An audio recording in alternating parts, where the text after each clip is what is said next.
এই এই এই, এখানে পড়ে পড়ে মরার মতো ঘুমাচ্ছ কেন? হ্যাঁ, কাজকর্মে যাওয়া লাগবে না নাকি? আজ 2 দিন ধরে কাজে যাচ্ছ না, সংসার কি করে চলবে শুনি?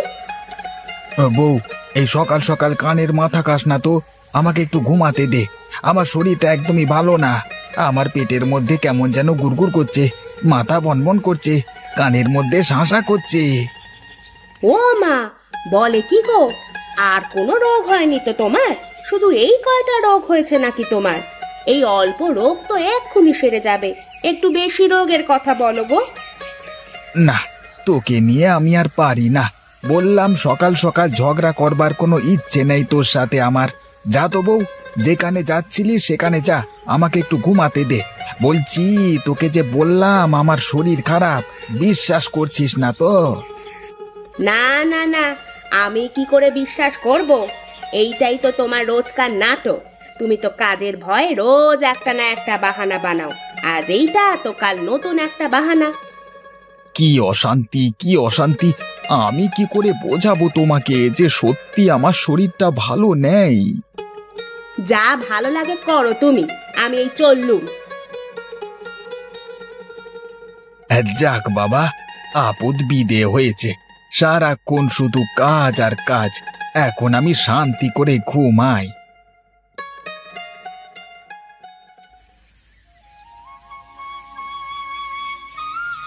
আরে মা, কেমন আছো মা? আজ কতদিন পরে আসলে আমাদের বাড়িতে। এসো এসো, ঘরের মধ্যে এসো। ভালো আছি রে মা, তোকে খুব দেখতে ইচ্ছে করছিল, তাই চলে আসলাম। আর এইদিকে একটু কাজও আছে, তাই ভাবলাম একেবারে সব কাজ সেরে যাই।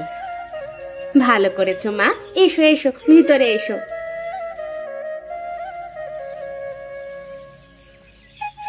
কি রে মালতী, আজ তুই রেগে আছিস কেন রে? কি হয়েছে তোর? আর সে কথা বলো না মা, তোমার জামাইটা যা হয়েছে না, সারাদিন কাজকর্ম কিচ্ছু করবে না, শুধু পড়ে পড়ে ঘুমাবে, আর সব জ্বালা আমাকে পোহাতে হবে। আমার জীবনটা একেবারে নরক হয়ে গেল। আরে কিছু বেটা মানুষ এমন একটু ভবঘুরে স্বভাবের হয়। একটা বাচ্চা কাচ্চা হলে কাঁধে দায়িত্ব পড়লে দেখবি সব ঠিক হয়ে গেছে। না, এ মানুষ ঠিক হবার মানুষ নয় গো মা। আমি কত বোঝাই, ও আমার একটা কথা এক কান দিয়ে ঢুকিয়ে আরেক কান দিয়ে বের করে দেয়। আরে হবে রে হবে, কত এমন ভবঘুরে মানুষ দেখলাম, বিয়ের পর ঠিক হয়েছে, আর না হলে বাপ হওয়ার পরে ঠিক হয়েছে। জানিস, তোর বাবাও ঠিক এই রকম ছিল। তুই আমার জীবনে আসার পরে মানুষটা কেমন যেন কর্মঠ হয়ে গেল। দুনিয়া উল্টে গেলেও ঠিক হবে না মা, তুমি ওকে চেনো না তাই এমন কথা বলছো। আমি আজ 2 বছরে ওকে হাড়ে হাড়ে চিনে গেছি। আচ্ছা শোন, আমার কাছে একটা বুদ্ধি আছে, আমার কথা মতো কাজ কর, দেখবি সব ঠিক হয়ে যাবে। কি বুদ্ধি মা?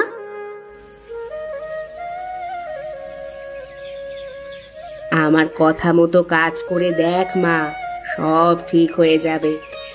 ঠিক হলে তো বড়ই ভালো, আর না হলে আমাকে সারা জীবন এভাবে পরের বাড়ি কাজ করে সংসার চালাতে হবে। আচ্ছা মা, তুমি বসো, আমি তোমার জন্য জলখাবারের ব্যবস্থা করছি। না রে মা, এখন ক্ষুধা নেই, খেতে ইচ্ছে করছে না।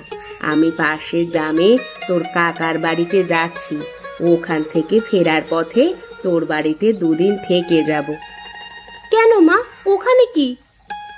একটু দরকারি কাজ আছে, আমি ফিরে এসে তোকে সব বলবো। আচ্ছা মা, এসো তাহলে, সাবধানে যেও কিন্তু। দেখি মা যা বলে গেল সেই মোতাবেক কাজ করে কি হয়।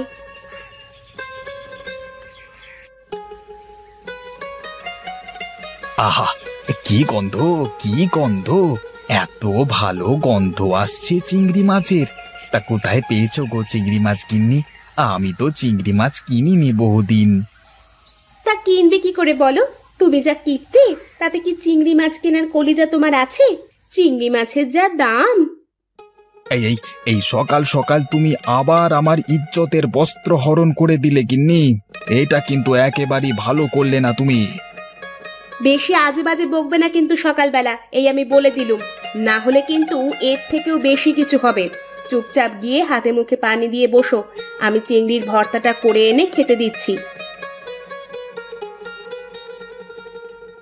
না, এইভাবে কি বেঁচে থাকা যায়?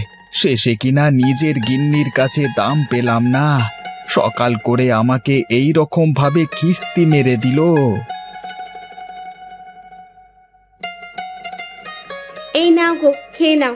সারা রাত কত কষ্ট করে ঘুমিয়েছো, আবার সকালবেলা কত কষ্ট করে ঘুম থেকে উঠে হাত মুখ ধুয়ে নাও, এই কয়টা খেয়ে দিয়ে আবার ঘুমাতে যাও।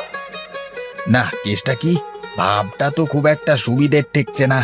ডাল মে জরুর কুছ কালা হ্যায়। দেখতে হচ্ছে তো ব্যাপারটা। বউয়ের মুখ দিয়ে মধু ঝরবার কারণ কি? কি মতলব এঁটেছে বউ আমার? আচ্ছা বউ, এই চিংড়ি মাছ কোথা থেকে এসেছে সেটা তো আমাকে বললে না। কোথায় পেয়েছো চিংড়ি মাছ না বললে যে এই চিংড়ি মাছ আমার গলা দিয়ে নামবে না, আমার গলায় গিয়ে আটকে যাবে। এই শোনো না, তোমার সাথে আমি এতদিন অনেক খারাপ ব্যবহার করেছি, তুমি আমাকে মাফ করে দিও। হাজার হোক তুমি তো আমার স্বামী, তোমার সাথে এমন ব্যবহার করা আমার একদম উচিত হয়নি গো। তোমার কি হয়েছে বলো তো বউ? আজ হঠাৎ এমন করছো কেন? সকালে আমাকে নিয়ে কত কিস্তি করলে, আর এখন তোমার মুখ দিয়ে মধু ঝরছে কেন? আজ সকালে মা এসেছিল, বুঝেছো? মাকে আমি তোমার কথা বললাম যে তুমি কোনো কাজ করো না, তাই মা আমাকে বুঝিয়ে গেছেন। হয়তো আমারই কোনো ভুল হয়েছে, যার কারণে তুমি এমন করছো। যদি আমার কোনো ভুল হয়ে থাকে তাহলে আমাকে মাফ করে দিও, আমি আর কোনো দিন তোমার সাথে খারাপ ব্যবহার করব না গো। আচ্ছা, এবার বুঝলাম। তার মানে মা চিংড়ি মাছগুলো দিয়ে গেছে।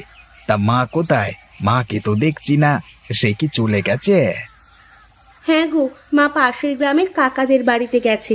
কাকাদের বাড়ি থেকে ফেরার পথে মা আমাদের বাড়িতে দুদিন থেকে তারপরে যাবেন। তুমি নাও, এত চিন্তা না করে খেয়ে নাও।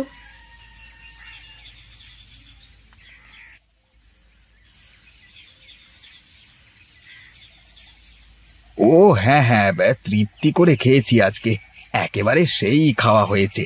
এই ভর পেটে খাওয়া দাওয়ার পর একটা ঘুম না দিলে কাজ করা মুশকিল। আমি একটু শুতে গেলাম বউ, হ্যাঁ, আমাকে ডেকে দিও।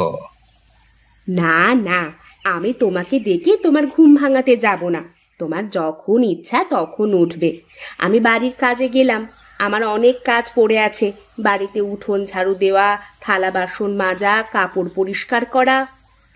আচ্ছা আচ্ছা, যাও যাও, তুমি কাজে যাও, আমি একটু ঘুমটা দিই। আহ।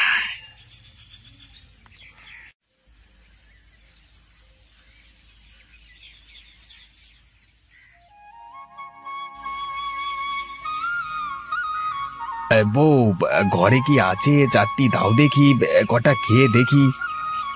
এই নাও, বসো, বসে পেট পুড়ে খেয়ে নাও। আজকেও আমি তোমার জন্যে চিংড়ি ভর্তা করেছি। কি গো বউ, কালকে সকালবেলায় চিংড়ি ভর্তা করলে, আজও আবার চিংড়ি ভর্তা করলে, তা কারণটা কি বউ? হ্যাঁ, চিংড়ি ছাড়া কি আর কিছু রান্না করতে পারছো না? এই চিংড়ি মাছ কি প্রতিবেলা খেতে ভালো লাগে? ঘরে তো তেমন কিছুই নেই, কটা চাল পড়েছিল, তাই সিদ্ধ করে রেখেছি। আজ দুদিন তোমাকে ভাত খাইয়ে আমি পানি খেয়ে শুয়ে পড়ি, কিন্তু দেখো আজ চালটাও শেষ হয়ে গেল।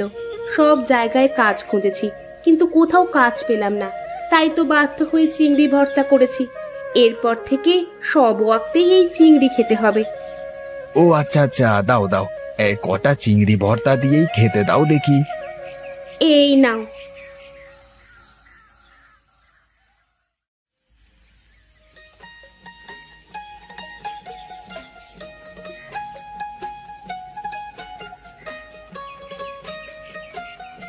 মানুষ নাকি জব্দ হয় না, আজ তোমাকে আমি চিংড়ি মাছের ভর্তা খাইয়ে জব্দ করে ছাড়বো।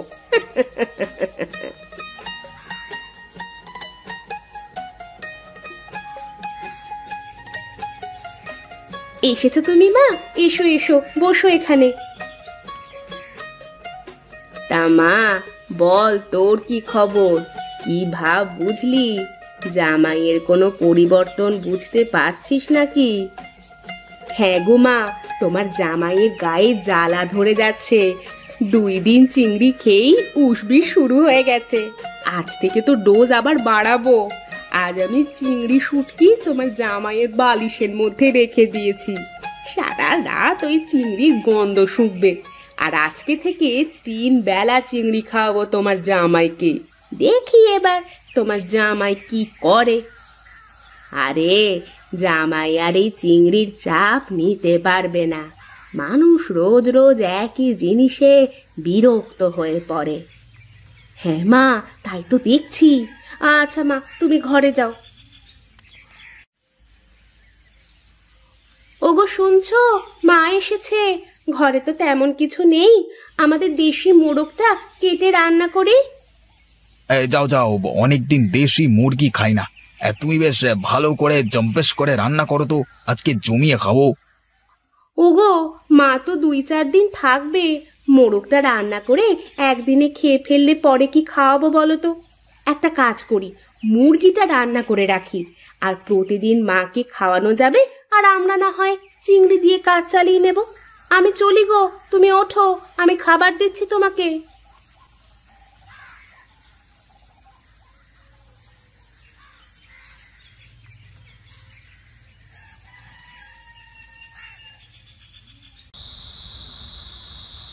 বউ, ঘরে কি আছে দাও দেখি, কটা খাই। এই নাও। কি গো বউ, শুধু এত চিংড়ি দেখছি যে, মুরগির মাংসটা কোথায়? মুরগির মাংস তো মা খেয়েছে, আর একটু আছে, সকালে মাকে দেব। না, এইভাবে আমি সারা দিন এই চিংড়ি ভর্তা খেতে পারছি না বউ। আমি আর অমন করব না, আমি কাল থেকে কাজে যাব। সত্যি তুমি কাজে যাবে? হ্যাঁ হ্যাঁ, আমি কাল থেকে প্রতিদিন কাজে যাব। আমি তোমার এই চিংড়ি ভর্তার কাছে হার মেনে গেলাম গো বউ। মানুষ নাকি জব্দ হয় না।